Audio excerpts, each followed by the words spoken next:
I've been asked to speak about Cilla on numerous occasions, but I never thought I'd be doing it now at a time like this, because I firmly believe that Cilla was indestructible, and that I'd most definitely go first, the state of my art. In fact, we discussed my funeral at length, me and Cilla, and she had a major role in it that involved a mantilla and lilies, so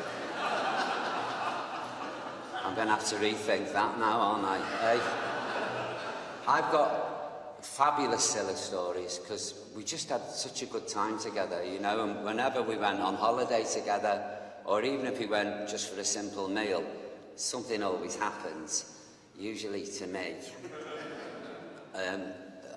I first met her on Parkinson's chat show, and we just hit it off, we just clicked, we were soulmates.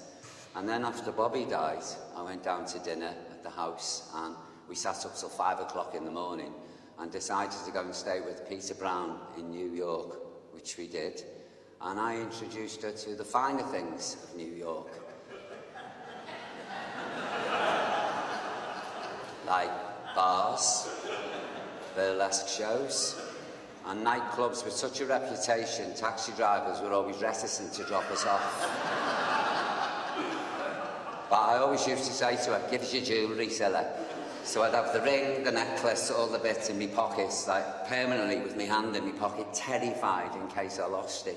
But she loved life. If you said to me, what do you think about Cilla? One word, laughter. Because that's all we did. We just laughed constantly. We got up to a lot of trouble, I'll admit, but we laughed while we were doing it. You know, I remember losing her keys and getting wedged in a window in Barbados with me holding her ankles. And when the neighbours came out, she shouted, "Surprise, surprise!"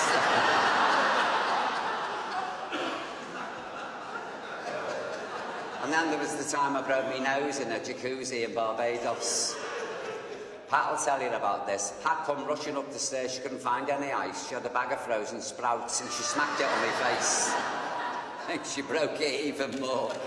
And Cilla had been sunbathing, she had no makeup on, her hair was on end, and we all rushed out into the street, and she, for some, I don't know where she got it from, she had a denim skirt on, and a sort of terrible black nylon slip. Pat was in a bathing suit with a bit of chiffon, she looked like Tessie Tora, and I had the frozen sprouts of the toilet roll, and we all rushed off to the hospital, and it was a packed waiting room. Because you can imagine the fuss as we got in. And Cilla had taken a water tablet, and she had a bad cold as well. So she was in and out of the toilets, constantly coming out going,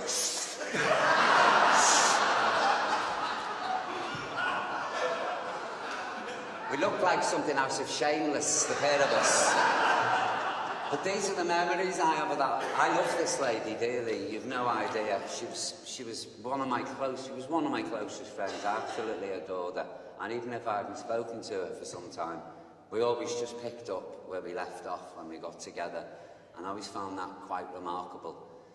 One of the things she always used to say to me was, "Don't tell our Robert." She said that quite a lot. She also said, "Don't tell Pat."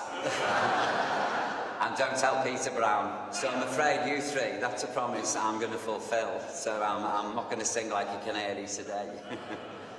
She said after Bobby died that I taught her to laugh again. And I never knew that till I read it in the papers, and that really upset me. But on the other hand, she also said he sent a guardian angel, only this one had hooves, horns, and a tail. You've no proof. It's so right that she's come home today, because as Robert so rightfully said, she was a true daughter of Liverpool.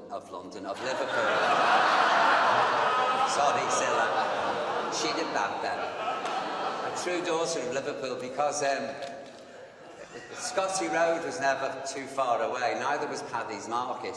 I don't forget the humiliation of being in Gucci's on Madison Avenue in New York, with Cilla haggling over the price of a coat, which I desperately wanted. I don't know why. It was a sheepskin, full length, and I looked like some geriatric dressed up at an ABBA convention.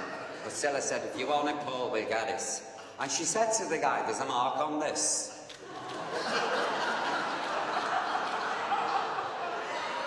I'm going, there, Mark. Yeah, a big mark on that. So we said, well, we've got one in, no, we're going home, she said tonight, no. And then she said the classic line, what will you do it for Reddies?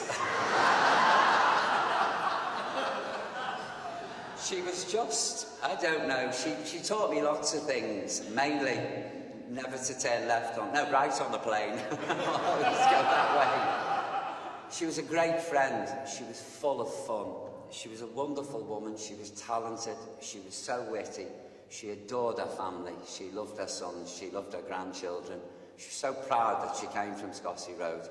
And I'm just so grateful that she allowed me into her whirlwind of a life, and we spent nearly 2 decades together, hell-raising, if you pardon the expression.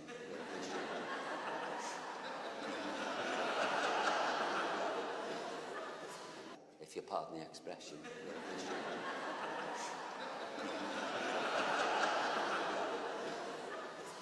Through London, New York, Barbados, Spain and the Maldives. And she was just, I loved her dearly. She was such a great friend.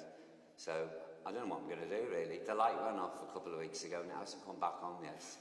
And I'm just going to miss her so much. So Cilla, I'd just like to say thanks for all the fun, thanks for all the laughs. And as I always used to say to you, ta-ra girl, I'll see you on life's highway. Thank you.